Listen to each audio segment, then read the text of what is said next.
आसान है निराश होना, अपने आप पर दोष लगाना आसान है। मैं आपको कुछ कहना चाहता हूं जो मैंने इतने सालों में सीखा है।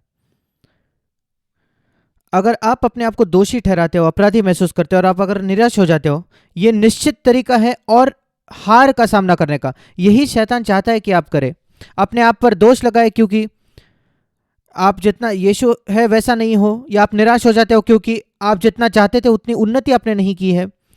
हमें इनकार करना है निराश होने से, चाहे कुछ भी क्यों ना हो जाए। हमें बिल्कुल इनकार करना है कि हम अपने आप को दोष नहीं लगाएंगे। ये अपनी इच्छा का काम है।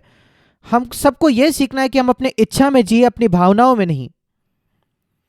मैं कभी इसको नहीं जानता था। अपने जवानों के दिनों में मैं बहुत ज़्यादा निराश होता था, शुरुआती दिनों में नए जन्म के बाद, क्योंकि मैं इतने ज़्यादा बार हार जाता था। मैं सभा में बहुत उत्तेजित होता था और फिर पूरे हफ्ते में हारा हुआ होता था। एक जवान होने के नाते मैंने कभी महसूस नहीं किया। निराश होने के बाद मैं अधिक निर्बल हो जाता था, शैतान और मुझे गिरा पाता था। बाद में ही मैं ये सीख पाया कि मुझे अपनी इच्छा में जीना है, अपने भावनाओं में नहीं। हमारी भावनाएं ऊपर नीचे जाती है, वो धोखा देती है, वो मौसम पर निर्भर होती है, वो निर्भर होती है आपको अचानक कोई तोहफा मिला क्या, या ऐसा कुछ। भावनाएं बहुत ही धोखा देती है। पर अगर मैं अपनी इच्छा में जीना सीखूं, प्रभु मेरी इच्छा तुझ पर लगी है, तब भी जब मुझे लगता है कि चीज़ें सब गलत जा रही है मेरे आसपास, मेरी इच्छा तेरी ओर है प्रभु, और मैं इनकार करता हूं मेरी इच्छा भावनाओं से जीने पर। उसको थोड़ा समय लगेगा, पर अगर आप इस आदत को विकसित करोगे तो आपकी सचमुच वो सहायता करेगा। उदाहरण के तौर पर लोगों को क्षमा करना। क्षमा करना ये कोई भावना नहीं है। प्रश्न ये नहीं है कि मुझे लगता है, मुझे महसूस होता है मुझे क्षमा करना है। मैंने अपनी इच्छा में चुनाव किया है कि मैं हर एक व्यक्ति को क्षमा करता हूं जिसने मुझे चोट पहुंचाई है। क्या मुझे याद आता है उसने मेरे खिलाफ क्या किया है? हाँ, जरूर। मेरे जीवन के अंत तक मुझे याद रहेगा, क्योंकि मेरे याददाश्त पर मेरा कोई नियंत्रण नहीं है। पर मैं अपने याददाश्त में नहीं जी रहा, मैं अपनी इच्छा में जी रहा हूं। और इसलिए मैं परमेश्वर के सामने कह सकता हूं मैंने उस व्यक्ति को क्षमा किया है। परमेश्वर भी सब कुछ याद करता है जो हमने किया है। क्या आप जानते हो, जब परमेश्वर कहता है इब्रानियों 8:12 में कि मैं याद नहीं करूंगा, मैं तुम्हारे अतीत को याद नहीं करूंगा, वो ये नहीं कह रहा कि वो भूल चुका है। वो कह रहा है कि उसने चुनाव किया है कि वो याद नहीं करेगा, ये नहीं कि वो भूल गया है। परमेश्वर कैसे भूल सकता है जो मैंने 60 वर्षों पहले किया, जब मैं खुद उसे याद रखता हूं। आप पे कुछ दुष्ट बातें याद है जो आपने की है आपके शुरुआती दिनों में, जब आपका नया जन्म नहीं हुआ था। क्या आपको लगता है परमेश्वर भूल गया है?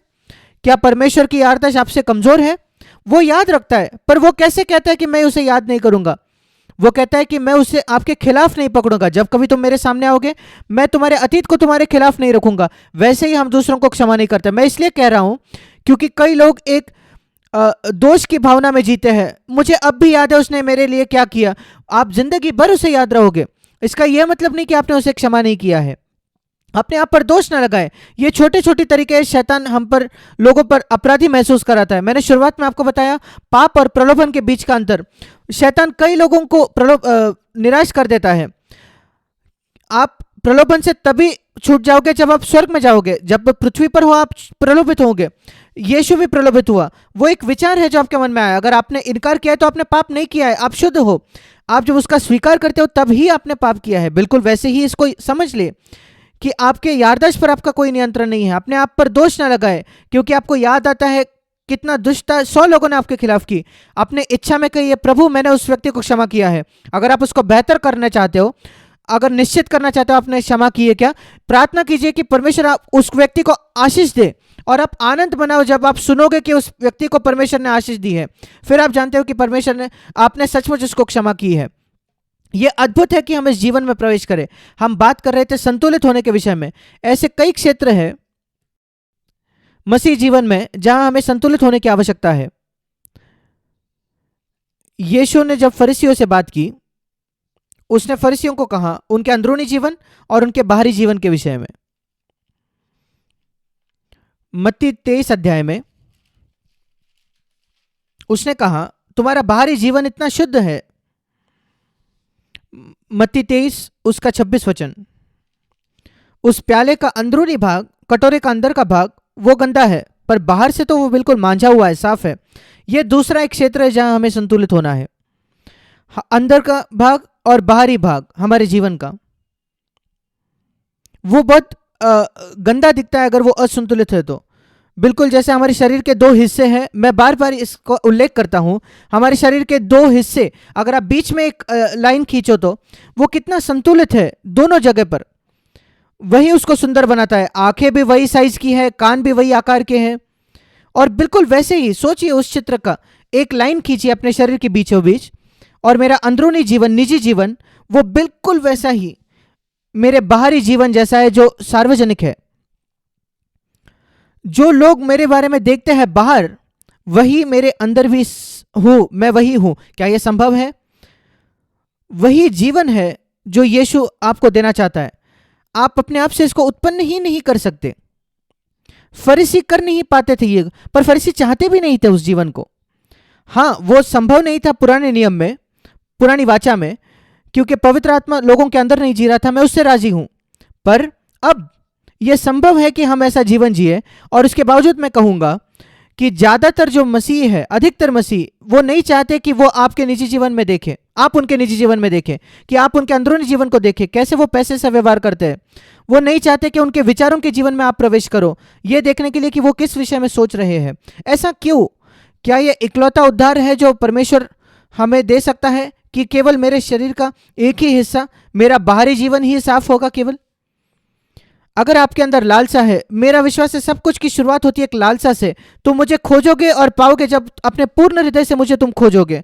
और इसलिए पहले यह निश्चित करें, मैं आपको यह वचन दिखाना चाहता हूं, यिर्मयाह 29 अध्याय और 13 वचन, तुम मुझे ढूंढोगे और पाओगे भी जब तुम अपने संपूर्ण मन से मुझे खोजोगे। ऐसा इंग्लिश में लिखा है। मेरे जीवन के हार में जब मैं थका गया था और हार चुका था मेरे हार से, तब मैं प्रभु को खोजने लगा कई सालों पहले। और मैं प्रभु को खोजने लगा और मैंने कहा, प्रभु मुझे एक ही चीज मैं चाहता हूं। मैं पवित्र आत्मा की भरपूरी भी नहीं खोज रहा था। मैंने कहा था, प्रभु कृपया मेरे अंदरूनी जीवन को मेरे बाहरी जीवन से मेल खाए, ये आप मेरे लिए कीजिए। क्या आप ये प्रार्थना करोगे? प्रभु मैं चाहता हूं कि मेरा अंदरूनी जीवन वो बिल्कुल मेरे बाहरी जीवन से मेल खाए, बिल्कुल उतना ही साफ हो, कोई अंतर ना हो उन दोनों के बीच। जैसे दाएं हिस्सा बायां हिस्सा मेरे शरीर का, अगर आप बिल्कुल ईमानदार हो तो वो प्रतिफल देता है जो पूरे हृदय से खोजता है। अगर आप पूरे हृदय से खोजोगे आप पाओगे। मुझे याद है उस दिन जनवरी, मुझे दिन इतने अच्छे से याद है, 12 जनवरी 1975, लगभग 42 वर्षों पहले, मैं अपने अंत तक आ पहुंच चुका था। और मैंने कहा, प्रभु आपको मुझसे मिलना होगा, मैं यही मांग रहा हूं। मैं कुछ वरदान नहीं मांग रहा, आदर नहीं मांग रहा, मेरा अंदरूनी जीवन मेरे बाहरी जीवन से मेल खाए। मैं प्रार्थना कर रहा था, उपवास कर रहा था, दूसरों के साथ इसको खोज रहा था, यही मैं चाहता था। और परमेश्वर ने देखा कि मैं बिल्कुल उग्र था, मैं चाहता था। उसने एक आखिरी चीज मुझसे मांगी, मैं नहीं जानता था कि वो अंतिम बात है। मैं प्रचार कर रहा था एक कलीसिया में, एक बैप्टिस्ट कलीसिया में, हर संडे को 6 महीने तक। और मैं वो नहीं प्रचार कर रहा था जो मेरे अंदरूनी जीवन में सच है। मैं एक ढोंगी था, अंदर पाखंडी था। प्रभु ने कहा, क्या इस संडे को सुबह तुम खड़े रहोगे और सबके सामने यह मान लोगे कि तुम एक पाखंडी हो? मैंने कहा, प्रभु मैं तैयार हूं ये करने के लिए, मुझे कोई फर्क नहीं पड़ता लोगों की क्या राय है मेरे विषय में। मैं कुछ भी करूंगा अगर आप मुझे इस जीवन तक लाओ तो। और ये बहुत बड़ी बात थी। ये बहुत बड़ा होता है कि जो लोग आपको आदर देते हैं उनके सामने आप खड़े हो जाओ, और जिन्होंने आपको अद्भुत प्रचार करते हुए सुना है कि आप वहां सार्वजनिक तौर पर खड़े होकर कहते हो, मैं एक पाखंडी रहा हूं इतने सालों से, पर मैं इतना उग्र था, इतना हार गया था, और मैं परमेश्वर का सर्वश्रेष्ठ चाहता था, मैं कुछ भी करने के लिए तैयार था। और मैं झूठ नहीं, मैं सच कहने वाला था। मैं पाखंडी था, वो सत्य था। उस दिन परमेश्वर मुझसे मिला। मैंने सोचा नहीं था, मैं नहीं जानता था कि परमेश्वर मुझसे मिलेगा। बिल्कुल न चाहते हुए वो आकर मुझसे पवित्र आत्मा से भर गया, और मेरा जीवन कभी भी उसके जैसा नहीं रहा उस दिन से, इन पिछले 42 वर्षों में। और मैं उससे कुछ सीखा हूं। अगर आप बिल्कुल उग्र हो, चाहते हो, इस एक चीज के लिए तीव्र इच्छा रखते हो कि आपका अंदरूनी जीवन आपके बाहरी जीवन के तरह ही शुद्ध होना चाहिए, परमेश्वर इतना खुश होगा आपसे, क्योंकि वो बहुत ही कम मसीह पाता है कि ये चाहते होंगे। अधिकतर मसीही फरीसियों की तरह वो केवल ये सुनिश्चित करते कि लोग मेरे विषय में ज़्यादा सोचे, वो कभी मेरे गुप्त चीज़ों को न खोजे, जो मेरी क्या लालसाएं हैं अंदर, मैं क्या सोचता हूं। अधिकतर समय प्रभु को अपने पूरे हृदय से खोजे। ये कैसे संभव है? सबसे पहले तो आपको यह देखना है, जो मुझे देखा है, कि सबसे अद्भुत जीवन कि कोई मनुष्य कभी जिया होगा इस पृथ्वी पर, वो था यीशु का जीवन। मैं निश्चित हूं कि आप सब उससे राजी हो, पर मैं आपसे पूछना चाहता हूं कि आप सचमुच जीना चाहते हो जैसे यीशु जीता था? आपको इतना उससे जकड़े जाना है कि सबसे अद्भुत जीवन जो कोई भी इस पृथ्वी पर कभी जिया वो यीशु का जीवन था। और फिर आपको याद रखना है कि वो अमीर नहीं था, वो जाना माना नहीं था, वो तिरस्कृत था। आज वो जाना माना है, पर उस दिन वो नहीं था, वो बिल्कुल निंदित था, सताव का उसने सामना किया, पर वो सबसे अद्भुत जीवन था जिसका किसी ने जिया होगा। अगर आप उसकी सराहना करो और कहो प्रभु उस प्रकार का जीवन मैं चाहता हूं, मुझे कोई दिलचस्पी नहीं है पैसे में, आदर में, या ऐसे किसी भी बात में, मैं चाहता हूं कि मैं जीऊं वैसे जैसे यीशु जीता है। अगर आपके पास ये तीव्र इच्छा है तो मेरा विश्वास है कि परमेश्वर आपके हृदय की इच्छा आपको दे देगा, एक क्षण में नहीं, पर धीरे धीरे धीरे करके।